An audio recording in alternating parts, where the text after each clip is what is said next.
Hello. Welcome to TEZTIFY, a stand-up comedy show about one youngish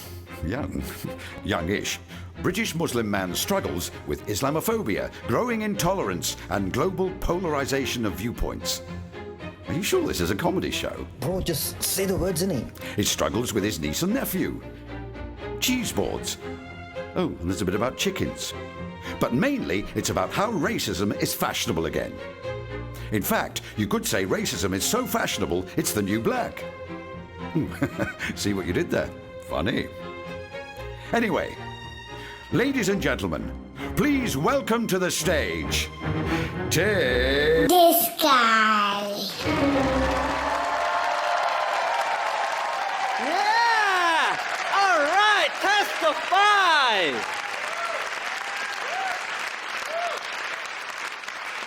Good evening, Tesbians. Are you well? Oh, you sound delicious. Hello. Thank you so much for coming out. I appreciate it a lot. First of all, how cute is my nephew, though? Do you want to see him again? Let's see him again. This guy.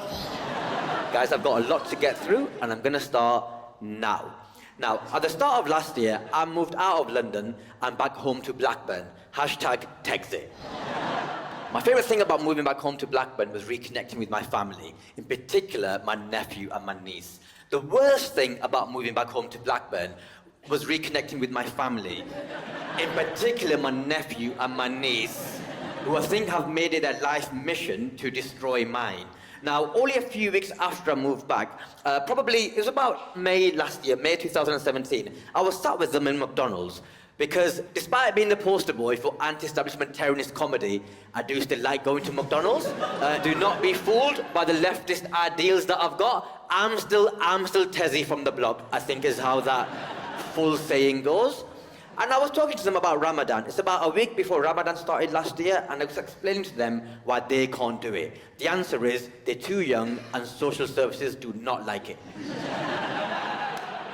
In the middle of our conversation, this guy interrupted us from the table next to us, overhearing our conversation, and he goes to us, "Hey! Are you Muslim and that?" Now this did not seem like a polite inquiry. Right? It got me shook straight away. Now, before I tell you how I dealt with the situation, I need to tell you something about my nephew and my niece, because I do love them, but I don't like them. They're absolute liabilities, bro. Only a few weeks before this McDonald story, I took them to the cinema to watch that new Lego Batman film. Spoilers, it's fucking good. And I got to the front of the queue, and I bought the tickets for the film, and I turned to my nephew, 3.5 years old, you've seen him, cute as a button. I was like, what do you want? My treat, as opposed to his treat. And he was like, he looked at the menu at the cinema, looked at his uncle, looked at the menu, looked back at me, and he goes, okay, I want a cock porn.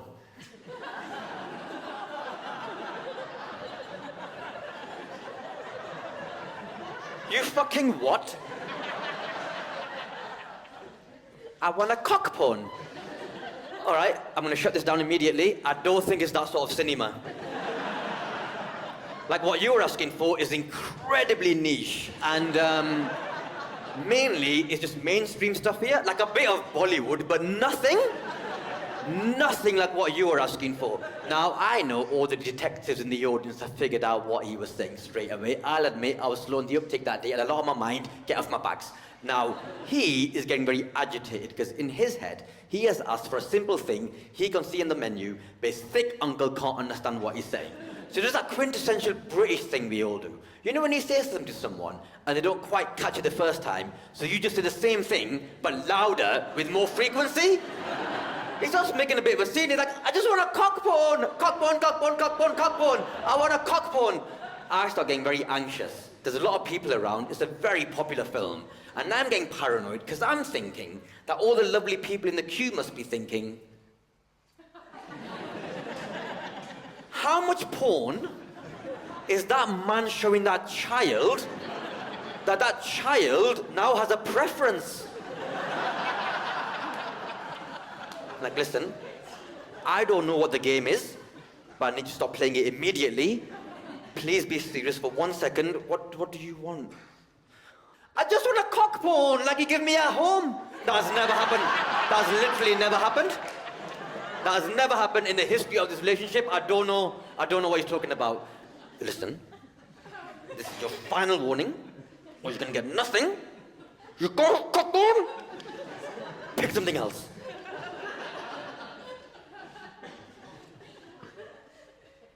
Okay. Is it cute when I make that face? Like, I can't see it, but I feel like it is fucking cute.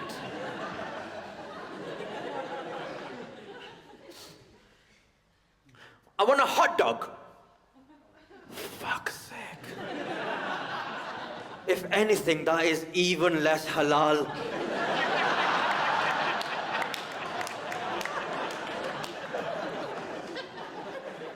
At this point, my niece intervened. She'd been watching the whole story unfold. She's a bit older than him. She's 8. She tucks him in the arm. She goes, Uncle, I think he just wants popcorn. Oh, yeah. No, that doesn't make sense. But I don't trust her. I'll tell you why. Because she came home from school a few weeks before that, and she said to her mum, my older sister, Mummy, I've learned how to speak Punjabi. Now, this surprised my sister a lot, because her kids are 3rd generation. They only speak English at home. Also, she goes to a Catholic school. Where did she learn the Punjabi from? But my sister's very curious. She's like, okay, darling, show me what you've learned. And this little monster said to her mum, my older sister, Mummy, can I watch TV, please? That's what she thought Punjabi was.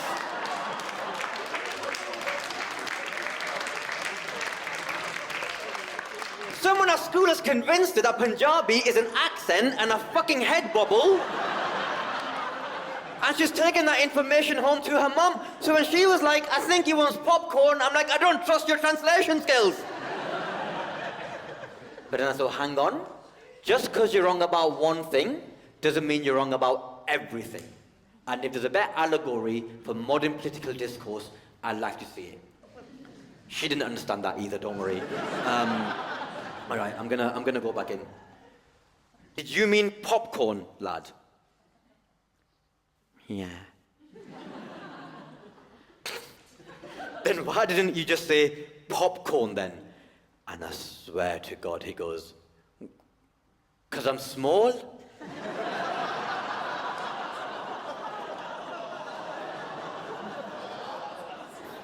I was like, that is the cutest, most adorable thing I've literally ever heard in my life. One salty cock porn for this guy, please.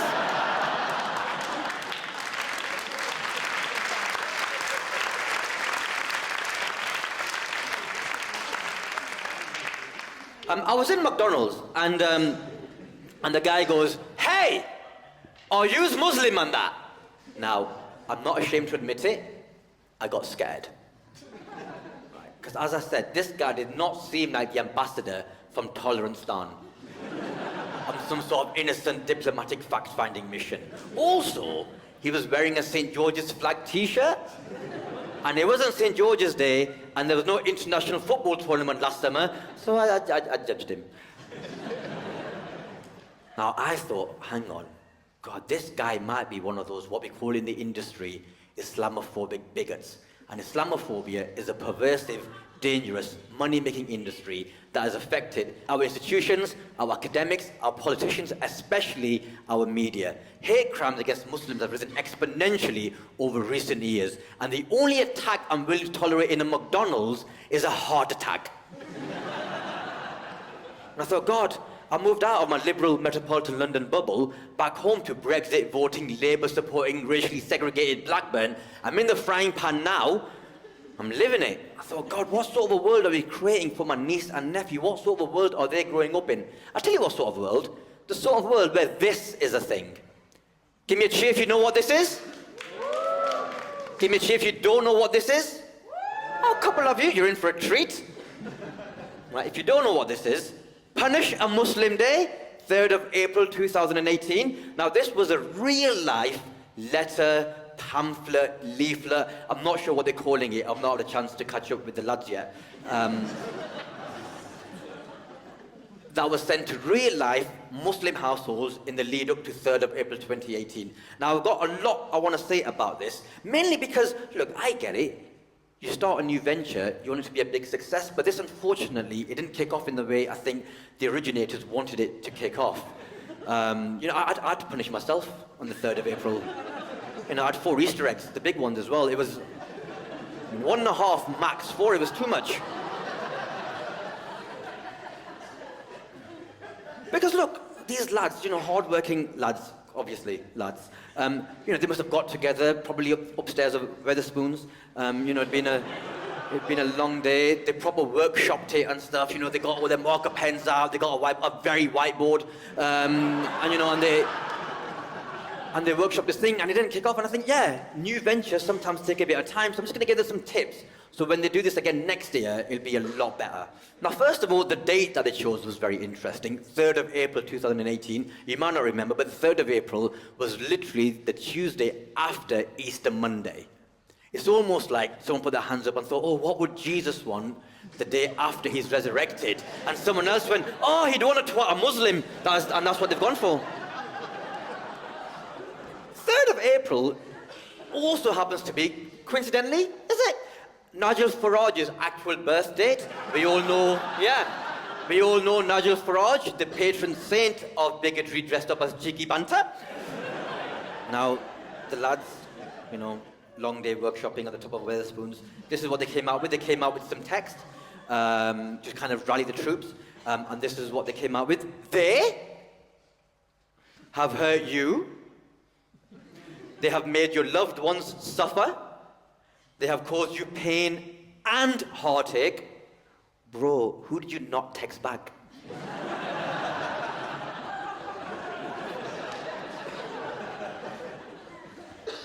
What are you going to do about it? Are you a sheep, like the vast majority of the population? Sheep follow orders and are easily led. They are allowing the white majority nations of Europe and North America to become overrun by those who would like nothing more than to do us harm and turn our democracies into Sharia-led police states. They even let them record their own comedy shows now at the Southbank Centre. No, it doesn't say that. It doesn't say that. It doesn't say that. It doesn't say that. It wasn't about me for 60 seconds. I felt left out. Also, I don't know any Muslim who's trying to impose Sharia law on Britain. If you don't know what Sharia is, it's the moral and philosophical code by which Muslims lead their lives. It's not about imposing anything on anyone who doesn't believe in it. It's like, if you're vegan, doesn't mean you want everyone else to be... Oh, no, that was... Oh, no, that was a bad... No, sorry, that was a... No, that was a bad example, so sorry. I'm not good at analogies. Sorry, that was a bad example. Sorry, I'll get back to this. Only you can help turn this thing around. Only you have the power.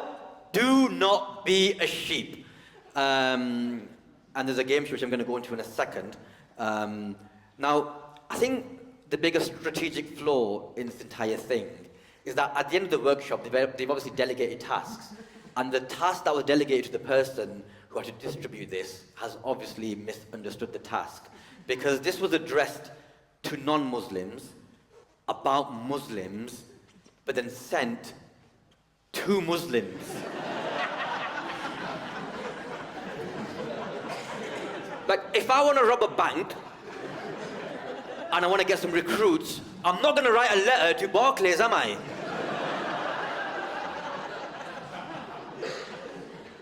And there's a game show, which is great. So I'm going to go through this because there are some tips I want to give them for next year. There will be rewards based on action taken. These are as follows. Now, I think my single biggest gripe with this entire thing is that they're rewards, because it doesn't tell you what the reward is. Like, what are we playing for? Like, some of this is quite high-level criminal activity. What's the risk-to-reward ratio there? Because I'm super competitive. Like, if I'm going in hard. But if the prize at the end of it is a bacon sandwich, it hasn't been worth it for me, so So what is the prize? What are we all playing for, you know? So that's something to take into account for next year. Anyway, so this is what they're advising us to do. 10 points, verbally abuse a Muslim. Easy entry-level stuff that anyone can get involved there.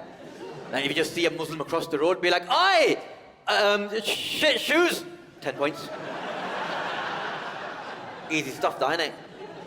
And just anyone you think is a Muslim, anyone who looks like a Muslim. So anyone. 25 points. Pull the headscarf off a Muslim woman. Cheeky scamps. They put woman inverted commas there. Almost suggesting that Muslim women aren't real women. I don't know if you've ever met a Muslim woman, sir. All woman, let me tell you that. Lads, can I make a suggestion? Male species of the room, those of you identify as male. Next year, when they bring this back, Punish a Muslim Day 2, Empire Strikes Back, whatever they call it. Empire Strikes Back. That works. Can I suggest that this is the one we get involved with? Not like that, we invert it, right? So this is my suggestion. Lads, next year, we all wear a headscarf on this day. And then if one of these cheeky scamps wants to pull a headscarf off, we've got two options. Option number 1, punch them in the face. Let them know you're there. Option number 2, which is the one I'll be going with. Walking down the street, mind your own business, someone pulls your headscarf off. Oh, hello, daddy.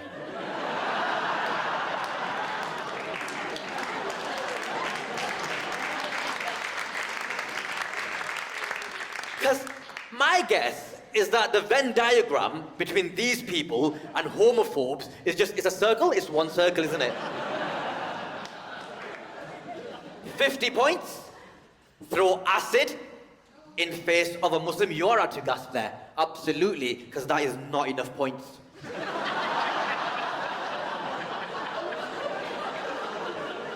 I mean, that's a 15-year jail sentence. 50 points, it's not worth it. Not worth it.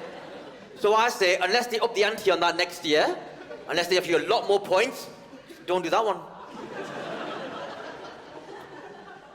100 points, beat up a Muslim. Now, I don't know if any of you have ever hung out in South London, East London, West London, Luton, Birmingham, Bradford, Blackburn. Where? Derby. We do that ourselves. My mum's gonna get most of these points.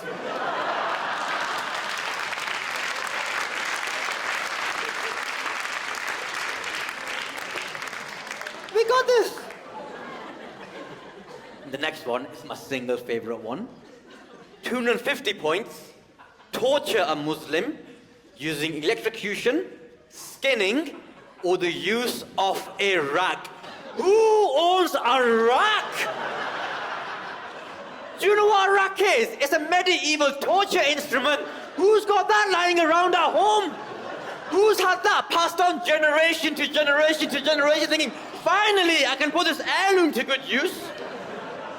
I was gonna bung that off to the Antique Roadshow, but now I can make use of it. Hipster racists. At least they're inclusive. 500 points. Butcher a Muslim using gun, knife, vehicle, or otherwise. And all I'll say about that one is remember, this is a real letter sent to real-life Muslim households in the lead-up to April. 1,000 points.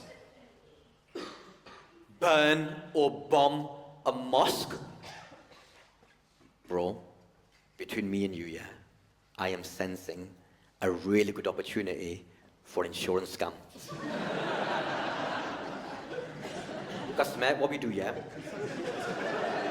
Just buy any derelict building, graffiti mosque on the side of it, burn it down, 1,000 points, insurance claim. Imagine how proud our uncles would be. The last one. 2,500 points.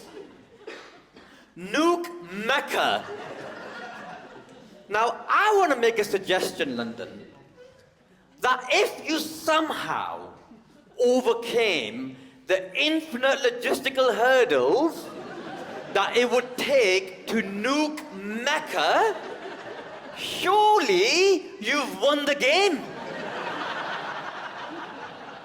Surely that's the end. You can't carry on playing after that. It's like getting the golden snitch in Harry Potter, isn't it? In Quidditch, once that's done, the game's over. I don't want to offend anyone, but that's the one I'm going for next year.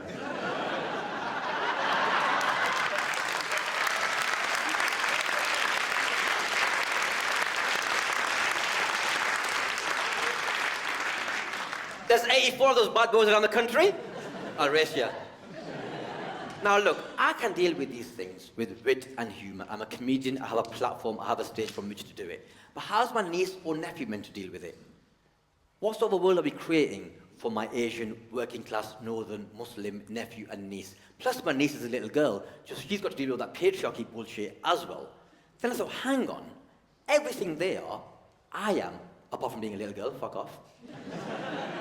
Because lesbians, I am an openly Asian, working class, northern, left-wing, liberal Muslim. There's more going on here than there is in Westeros, and I'm a heartthrob. Fuck off. I did grow up properly working class. I think in this country, when the media discusses the working class, what they mean by default is white working class. But ethnic minorities, most of us in this country are also working class.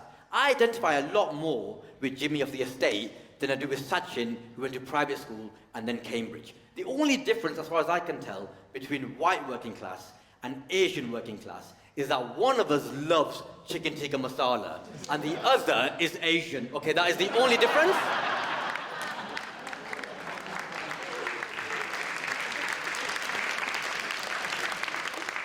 I grew up probably working class. Parents are divorced. Dad drives taxis, obviously. Mum's a cleaner in a school. I'll tell you how working class I am. I had never seen the inside of, let alone shopped, at Marks and Spencer until I was 28 years old. And then I discovered halal Percy pigs. Let me tell you, as a Muslim, Percy pigs are a very big juxtaposition.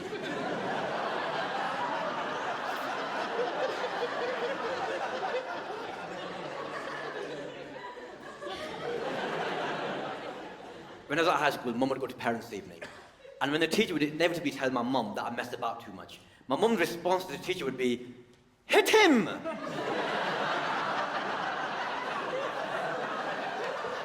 That's easy 1,000 points.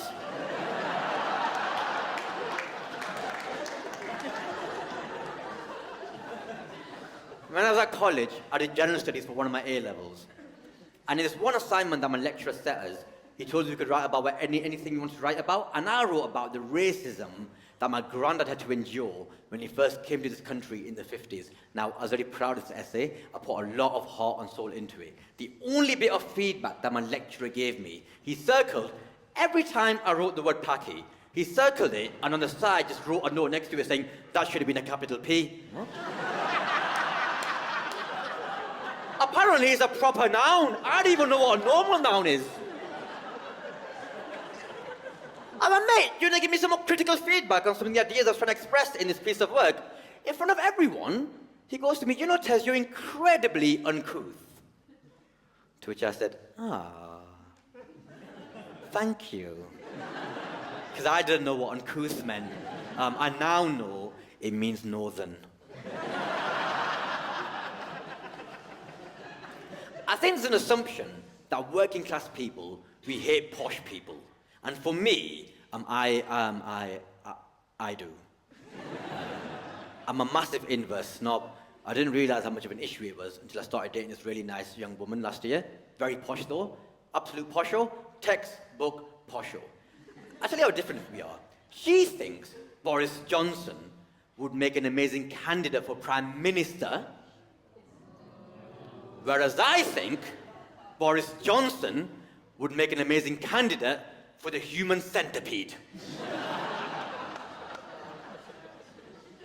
It was never going to work out between us, to be fair. I'll tell you when it ended.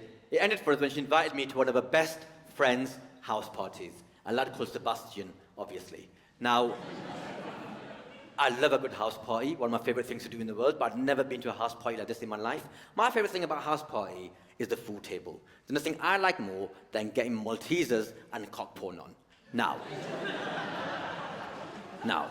this house party did have a food table, no Maltesers, no cock porn. It was full. I'll tell you what was on there. This was what was on there. Bread, but not like the posh stuff, like war buttons. Like a full lump of bread that you have to cut yourself. I'm a guest at this party. Why am I cutting my own bread?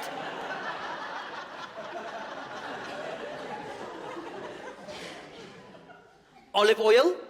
I didn't see a hob. So I'm not sure what that was there for. That black vinegar, that's not for chips.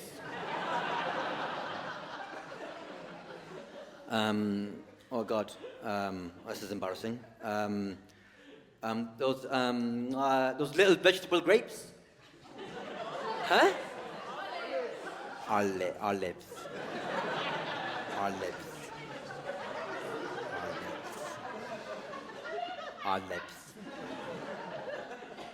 Lots of what looked like to me uncooked meat. And then the headliner, cheese on a chopping board. Cheese on 6 different types of cheese on a chop. I didn't know there were 6 different types of cheese. What blew my mind is that not one of these cheeses was dairy-ly. That means there's 7 different types of cheese.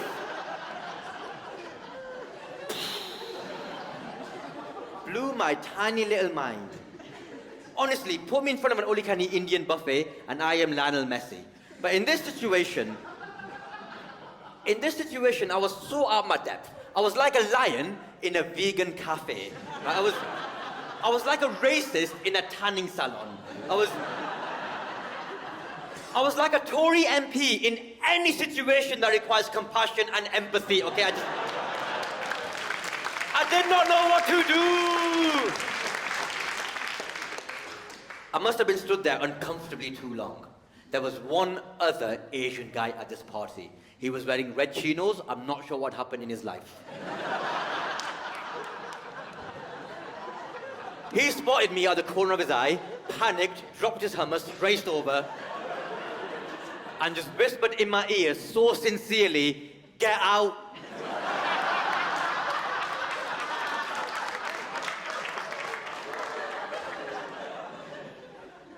So I did get out. I think that's my problem. I don't want to get out. I think my problem is I'm trying to get in. I've been bitten by the social mobility bug. Confession, last year, for the first time in my life, I watched Escape to the Country. Aspirationally rather than ironically. On earlier watches, it was just to laugh at the rich people, but now, I tell you what, I think I want to live in a converted farmhouse more than I want peace in the Middle East. No, you might judge me, but you know how amazing original wood beams look? That is life goals now. A thatched roof, original wood beams, chickens running freely in the yard. And it's dawned on me, as it might be dawning on some of you, that I am slowly but surely turning into exactly what I hate. White. Do not let that be the take-home message of this show. I do not hate white people. I'll go on record. I do not hate white people. I love Batman. I think mainly because he was a niqab, but nevertheless, I like him a lot. That's my favorite. Guys, speaking of chickens running free in the yard, I have a question. Guys, and those of you that don't identify as guys, how / and why are there so many chickens? Guys, there's a lot of chickens. You never see them. I'm just wondering why we haven't had a national debate on the issue, that is all. Remember when KFC apparently ran out of chicken?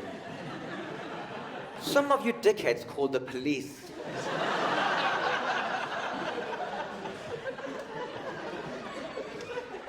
What's your name, sir? Mark, nice to meet you. Mark, this is not a trick question, Mark. Mark, do you know what Nando's is? Yeah, chicken restaurant. Mark, on an average day, in one average Nando's, how many chickens do you reckon will go through that place? I don't mean go through like...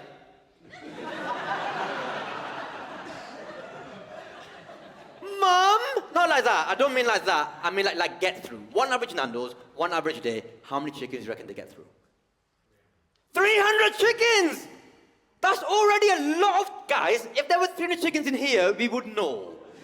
That is already a lot of chickens. That's one Nando's in one day. Multiply that by the number of days that one Nando's is open in a year. Let's say it's 350 days of the year. That is now 105,000 chickens. My math is very good. That is a lot of chickens. That's just one restaurant in 1 year. Multiply that by all the Nando's in the country. That is approximately 447, I checked it is. That is now like 10 million chickens just in Nando's. Therefore, it must be safe to assume that KFC must be going through that many chickens. All those knockoff chicken shops that my people love to open, they must be going through that many chickens. All the restaurants like Pizza Express and restaurants that are not Pizza Express, they must be going through that many chickens. All the supermarkets that we buy chicken from to cook at home, they must be going through that many chickens. That's like 100 million chickens just in one country. Multiply that by 195 sovereign countries. Billions! Billions and billions of chickens. No wonder they say, don't count your chickens. Where would you start? Some of you are looking at me like I'm exaggerating. I am not oh my God. Eggs? I've just been talking about the chickens that we're eating. What about the chickens that we're not eating because they're laying the eggs? Eggs are in everything. Cakes, biscuits.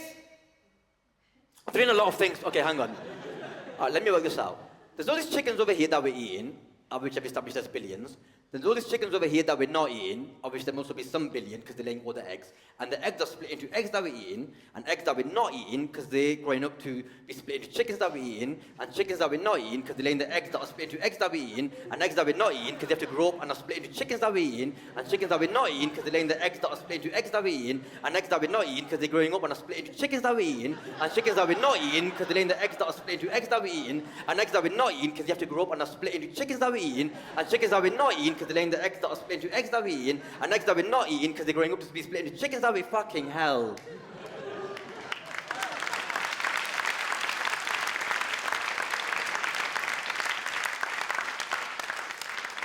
Where are they? Where are the chickens? Guys, I drove down to London from Blackburn. I came down the M6, the M1, very nice scenery, spectacular. I saw horses, cows, sheep, goats. I did not see a single fucking chicken, and there's more chicken than all those things put together. I saw 4 cats and 2 dogs outside this bloody building. There's 0 chickens backstage. I check before every single show. Does anyone here own chickens? Then where are the chickens then? I found out in my research that chickens originate from the Indian subcontinent. They're Asian. This is fucking personal. Because if it can happen to them, I don't want to sound like some sort of David Icke conspiracy nutter, but I'm starting to suspect foul play. No, do not do that. This is not a joke, all right? This is a very serious subject. I'd appreciate some decorum. You don't see chickens anywhere. You don't see them on the roofs, in playgrounds, in car parks, running around in your front garden. It's almost like, I don't know, like they must be trapped underground in a cage or something, which makes no sense, given we're a country that loves animals so much, apparently. I guess it begs the question, the age-old philosophical question that man and woman has been wrestling with since the dawn of time. What came first, London? What did come first? The chicken or rampant capitalism? Thank you very much. Thank you so much. Thank you. Thank you so much. Thank you. Thank you so much. Thank you. Thank you very much. Thank you.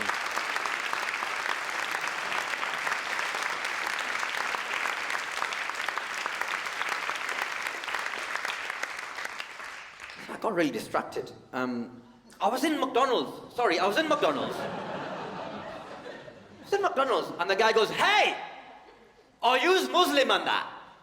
Now, I knew this was not an invitation to a mutually beneficial cultural exchange program. And as I said, I panicked. I got scared. Because at that moment I thought, God, I might be a split second from having to physically defend myself.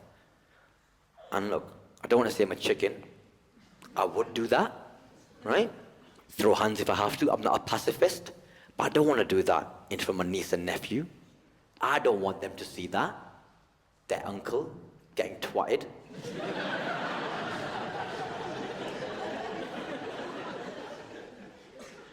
And it's weird because sometimes bigotry is obvious and in your face, but other times it's a little bit more hidden, it's less easy to spot. Because when I was at Sebastian's party, before I got defeated by his food table, I did actually have a chat to the lad. I'm not saying I disliked him, I just found him very intense. Because within 5 minutes of meeting me, he asked me what I identify as, which is basically the posh way of going, oh, you's Muslim and that! But as I said, I was out my depth at this party. I'm trying to get in. I want to keep the peace, so I played along. And I went, okay, I was born in England. My parents, they're from the Indian subcontinent. That makes me desi. I'm a male. So I guess you could call me an English desi lad, or EDL for short.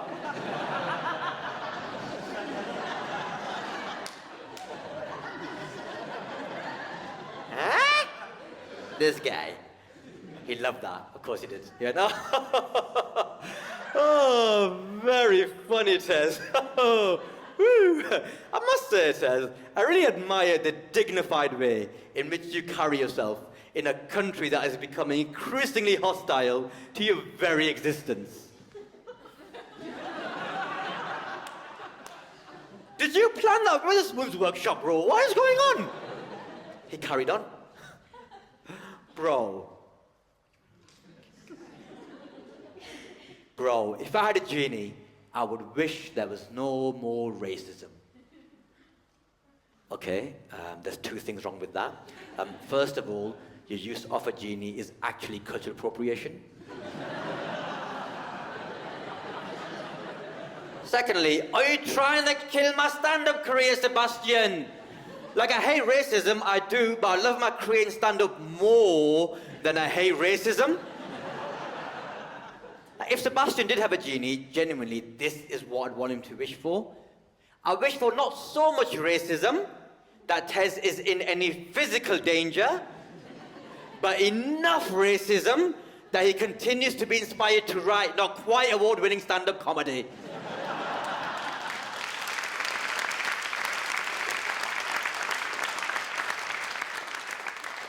Like 4 out of 10 racism, I think I could live with that. Like not so much racism that there's an actual Punish a Muslim Day, but enough racism that BBC still has to have diversity quotas. Like I don't want anyone to throw acid on me, but I want to be on Mock the Week again. You know, that's sort of, like that's the balance I'm looking for. Like I do joke about it, but it's a scale, isn't it? Because on the shallow end, you've got a posh guy eating a carrot baton at a party, going, oh, what do you identify as? And then further up the scale, you've got a guy eating a Big Mac at McDonald's going, hey, are you Muslim and that? And further up the scale, you've got a guy swinging Stella at Wetherspoons planning a Punish a Muslim Day. And then what's next on the scale? Huh? An armed soldier pushing some rations through a box to me dressed in an orange jumpsuit. Yeah, it is funny. I mean, it might sound a bit over the top, but I heard last year murmurs, rumours of internment camps for Muslims, and I'm not saying it's going to happen. It probably isn't going to happen, but even rumours, innuendo, discussion about it is very disconcerting. It's a very hostile environment to operate in. And yeah, I might have been a bit of a chicken for not fighting that guy in McDonald's, but I don't want to live like one. A lot of this racism is making me very insecure, I'm not going to lie. Not so much the obvious in-your-face racism. I think that's, in some ways, a bit easier to deal with. More like social conditioning. Like, you never see people who look like me advertising anything sexy in this country. We're never the Diet Coke guy, we're never the milk tray man. Like, miss, when you're picturing a hot Asian, in your head you've got a Vindaloo, aren't you, mate? Not one of these lads. The other thing that's making me insecure is my position in comedy. Because once I've defeated Islamophobia after everyone's seen this show, what do I joke about next? My nephew tried to help me out, bless him. I was writing this show around his a few months ago, and he came up to me, bundle of energy, and he goes, "Uncle, my friend Johnny, that's my best friend in nursery, he told me a joke. Can I tell you a joke, please?" Oh, okay, be quick. Okay. Johnny said, what did the fishy say when it swam in a wall? I don't know that one. What did he say? Damn.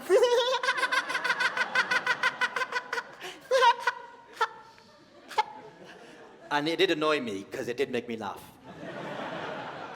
And then he goes, "Johnny said you can put that in your show." Did he? Oh, how generous of Johnny. I can't put that in my show, can I? That's not one of Johnny's jokes, is it? His mum or dad told him that. It's not a Johnny original, is it? I can't do cover jokes. Right, that's not how this stuff works. People expect original material. My niece was in the room. She didn't understand what I meant. She explained to me that her favourite singer at the moment is Ariana Grande, and as well as being an amazing original artist, Ariana Grande is also apparently amazing at doing covers, which I don't understand. I don't understand why you people are so impressed by what is essentially professional karaoke. Why does that make you people so wet? Singing, that is the only industry you can do that in. Mark, if you're a student, you can't hand in a thesis to your lecturer and be like, "Oh, there's my cover of Einstein's Theory of Relativity. Enjoy that, mate, while I go get drunk." I explained to them that my favourite comedian of all time is Chris Rock. Obviously, they don't know who Chris Rock is. I explained to them my favourite Chris Rock routine of all time is N-words versus black people. Obviously, you might not know the routine. You know what I mean when I say N-words, though. Obviously, I can't say the N-word. I'm not an American police officer. If you don't know the routine, pause this now. YouTube, Chris Rock, N-words versus black people. I can't do that. I can't come out here and be like, "Oh, guys, I love Asians, but I hate Pakis. Boy, I hate Pakis. Boy, I would join the EDL. Shit, I do a drive-by from here to Bradford." I can't do that. Do you know how hard it is to get guns in this country? It is impossible. Explained that to my niece and nephew. My niece nodded like she understood. My nephew, he didn't say anything, but he just gave me a look, which I kind of interpreted as, "Uncle, don't you think you're going to have to compromise on your art in order to be commercially successful?" It's like you said, if you can't beat them, join them. All right. On his advice, I wrote a joke. Mark, what would you call an Asian archaeologist? Indian Jones? And that's why I write the shows that I write.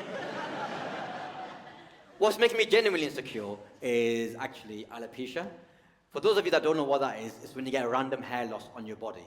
And for me, it was originally confined to my beard. I got like gaps in my face. Basically, I had a holy beard. But I still tried to wear my beard as best I could, even though it made me insecure. My housemate at the time in London did not appreciate my efforts. She was not empathetic. She said to me one day, she said, "Tez, you look really nice when you shave. Just shave."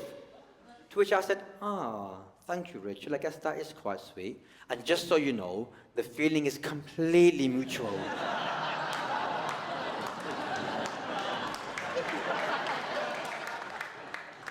Eventually, my beard healed. Got my beard game back. Thought, "Thank you, alopecia. Thank you for the wonderful life lesson. I'll be seeing you." But alopecia decided not to finish with me yet and decided to move upstairs and ruin my hair, leaving me looking essentially like Asian Mobeen. Got a bit of alopecia. I'm not gonna lie, it does make me a bit insecure, but I wear these caps now I've got a few caps that I wear. I like wearing these ones on stage, and they're by statement, and they've got like Arabic writing on them, which I really like. They're quite smart. People often ask me what the writing says, though, because I guess people are quite curious. Even on the street, sometimes they get stopped, and people are like, "Oh, what does your cap say?" And this particular one in Arabic says, "Kill infidels."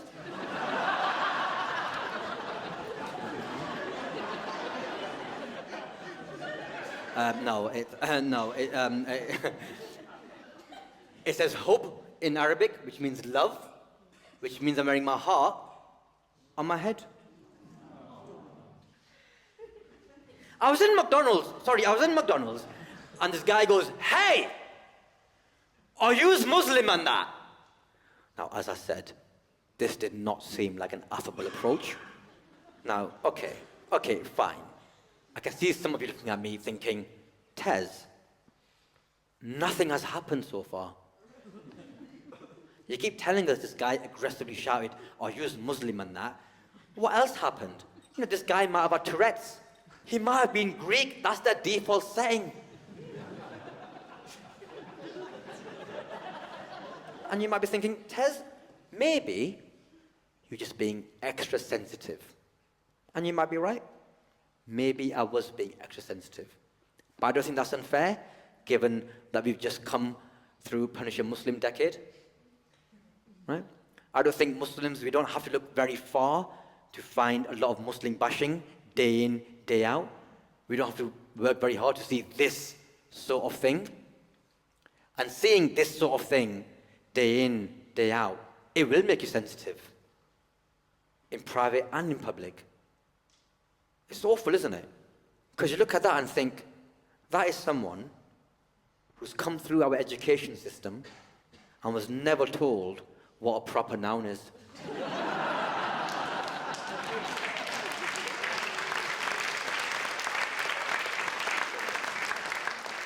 It's a disgrace! Not in my country. What if my niece and nephew saw that? What sort of an example is that setting them? They got exams soon. So I'm in McDonald's. And I think I've thoroughly explained why I was anxious, why I was scared. Looked across at my nephew, 3.5 years old, cute as a button, eating his happy meal, not a care in the world. Great. Niece sat in between us, different story. She realizes that not all is okay. She reads the panic on my face. She reads the atmosphere at that part of the restaurant. She's smart, bless her. She gives me a look, which I can only now interpret back to you as, "I got you, cuz." And then she looks at the guy, and before I could fucking stop her, she goes, "I'm sorry, we don't speak any English."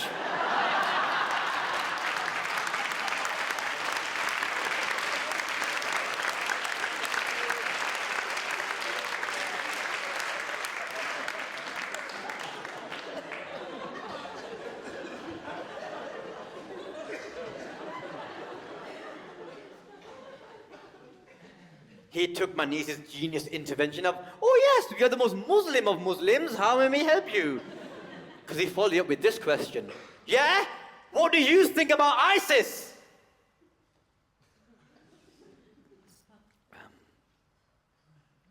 Do you want to take this one as well? At that moment I lost it. I stood up and went, "Hey! How dare you ask us that question? How dare you propagate that harmful narrative? We hate them. Don't you know ISIS kills more Muslims than anyone else? They don't represent us.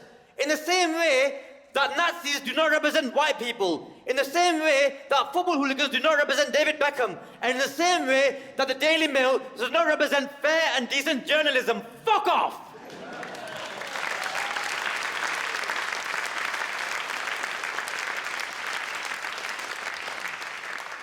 Do not repeat that last bit in any language.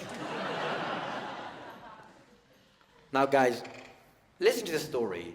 You might think to yourself, "Gosh, Tez, seems really hard being Muslim at the moment. Seems like you've got a lot going on. Can't be easy being Muslim in 2018. You can't be enjoying it very much." Guys, I love it. Love it, love it, love it. Love being Muslim. I think, wow, Tez, what an amazing glass half full approach to life you live. Give me some of what you're drinking. But what about all the negative media coverage? Week after week, day after day of negative headlines about Muslims. Day after day of tabloids centering a Muslim person's religion when it's nothing to do with the crime they've committed. Week after week of documentary about Muslim this, Islam that. Doesn't that get you down? No. Guys, all publicity is good publicity. You might think, wow, Tez, give me some of what you're sniffing, because that is strong stuff. What about all the bad legislation that's going against Muslims? Trump's proposed Muslim ban, the niqab ban in France, the minaret ban in Switzerland, the halal ban in Denmark, Saudi Arabia trying to start a proxy civil war in the Middle East. Doesn't any of that get you down? No. All of that makes us cool. It is so cool being Muslim. That's probably not the right hand thing, to be fair. It's so cool being Muslim in 2018. Take France, for example, where they've banned the full face veil, the niqab. Any Muslim woman wearing the niqab in public in France is defying her government, risking a fine or even a jail sentence. That is punk. That is punk AF. Or at least it's Batman, and I love it. And I just want all of you in here to know today that I was into Islam way before it was cool, way before it was mainstream, way before the Netflix deal, way before any of you guys heard it in 2001 or whenever it was. I've been into Islam since day. Now, last year was hard. 2017 was tough being Muslim in Britain, not going to sugarcoat it. Seemed like a month didn't go by without some sort of big terrorist attack, either someone propagating to be Muslim or against Muslims. I mean, this year's been a little bit better, hasn't it? Because all that's happened this year is that Israel is shooting unarmed Palestinians and we're bombing Syrians, but that's over there. But last year was tough, I'm not going to sugarcoat it. The attack that affected me the most was the one in Manchester, the MEN Arena, the Ariana Grande concert. It's a 45-minute drive from home that is very close to home. If my niece was old enough, she might have gone to that concert. It's awful. Inexplicably, unexplainably horrific. Couldn't understand it. Thing is, when something awful happens like that, you process it, you grieve, and you can begin to move on. But when you're Muslim, you process it in the same way, you grieve in the same way, but moving on can be a little bit trickier. Because only a few days after the horrific attack in Manchester, I was sat in a McDonald's with my niece and nephew when a guy said, "Hey! Are yous Muslim and that?" And it was in that context that I was so scared. Now, to this guy's credit, when I had that rant at him about ISIS, he did back off. He realized maybe this wasn't the way to make his point, whatever that might have been. He didn't leave.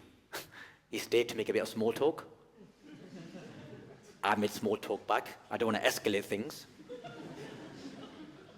He asked me what I do for a living. I explained to him that I do this, stand-up comedy. He started again. All right, stand-up comedy and that. Because sometimes the ISIS, sometimes they attack live gigs, don't they? Like that one in Paris a couple of years back, that was a live gig, wasn't it? When they just went in, started shooting people up on that. What would you do, eh?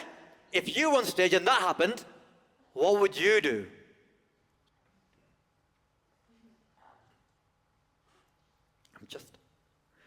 I'm just trying to eat my fillet of fish.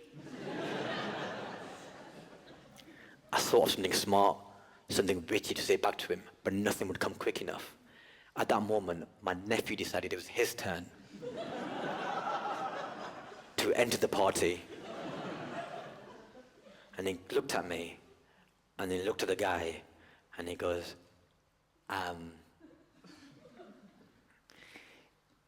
if you can't beat them, join them.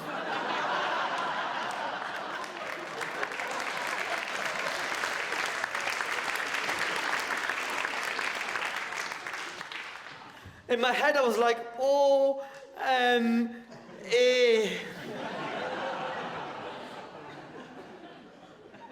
The guy was like, why the hell would he say that? I went, because he's small? And then, before we knew it, 10 months later, we had Punisher Muslim Day. I'm not saying this guy went straight to Wetherspoon and started workshopping, but I am saying it was probably my nephew's fault.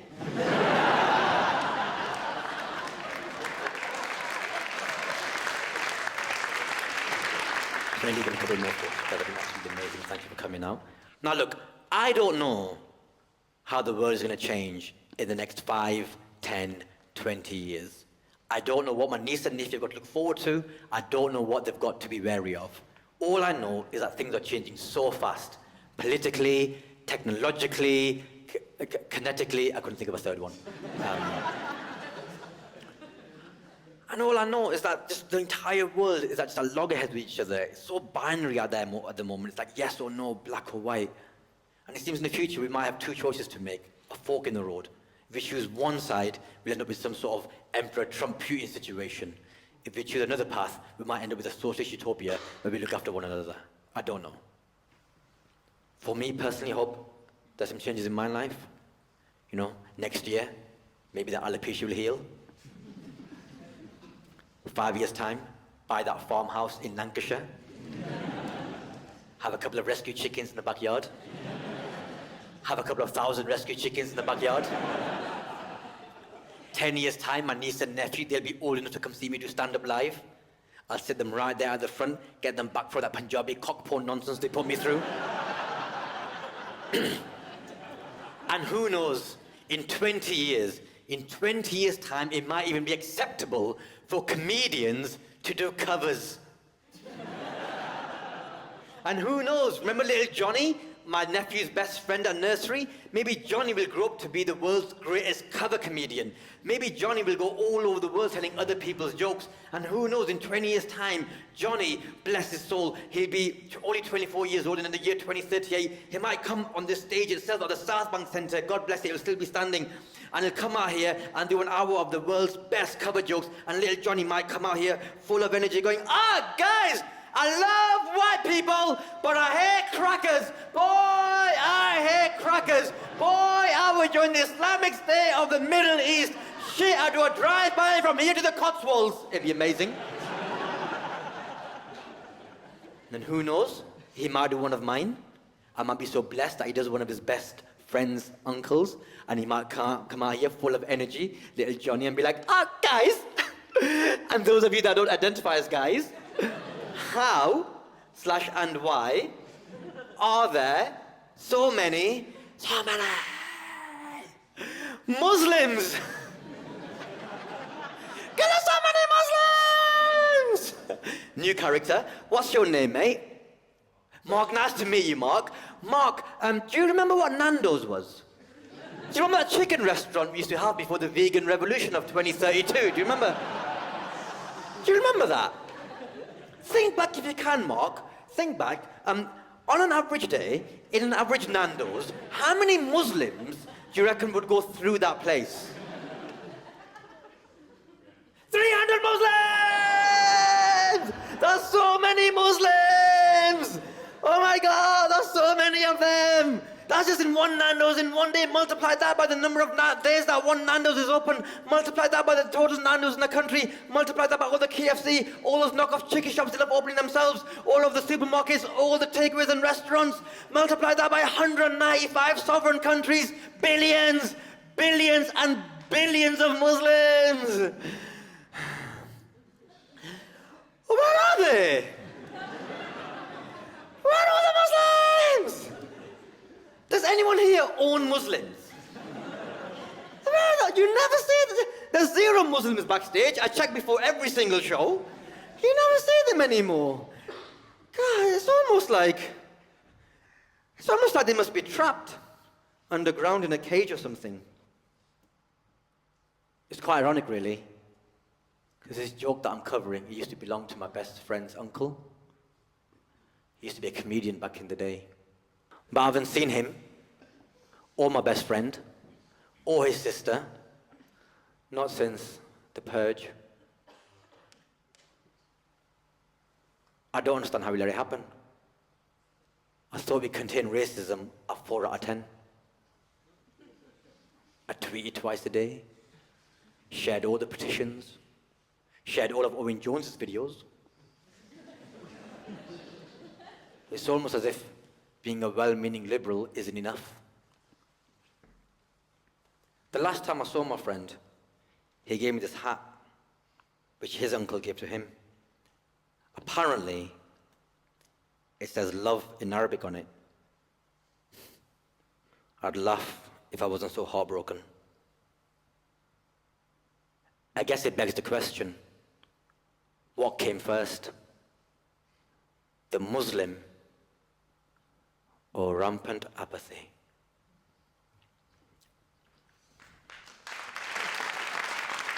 Imagine that was the end of the show. Imagine just left like that going, all right, you can cry now, I'm off home, bye-bye. I'm such a dickhead. This guy. Guys, I understand that was quite hyperbolic, quite over the top. It was intentionally so.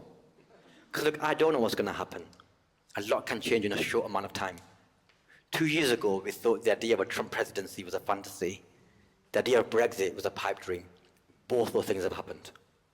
Guess who's back? The Nazis? Marching brazenly in the United States of America, like that country didn't fight a whole world war against them. Thing is, the Nazis, the original Nazis, the worst of the worst people that have ever lived. These dickheads now have the lesson of history and have still decided to be Nazis. That is fucking terrifying. But what I also know is that there are a lot more good people in the world than there are bad. Look at the amazing people that have come out for this show. And what I also know is that if shit were to ever go so south, we'd be there for each other.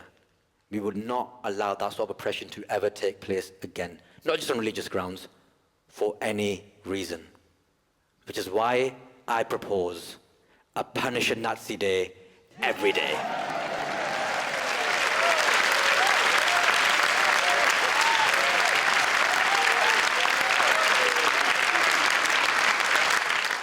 Now, I don't want you to get the wrong end of the stick, Mark. I don't mean just go into McDonald's and look for a bald white guy and be like, hey, are you a Nazi in that? And then start punching him. And he's like, I'm not a skinhead, I just got alopecia, leave me alone. There's no rewards or points that I'm giving out. All I'm saying, guys, the way to punish a Nazi is by doing things that they hate. So I want everyone in here to now testify. Put your hands in the air. Everyone, every single person. Let's do it. Remember, we're on camera. Every single person.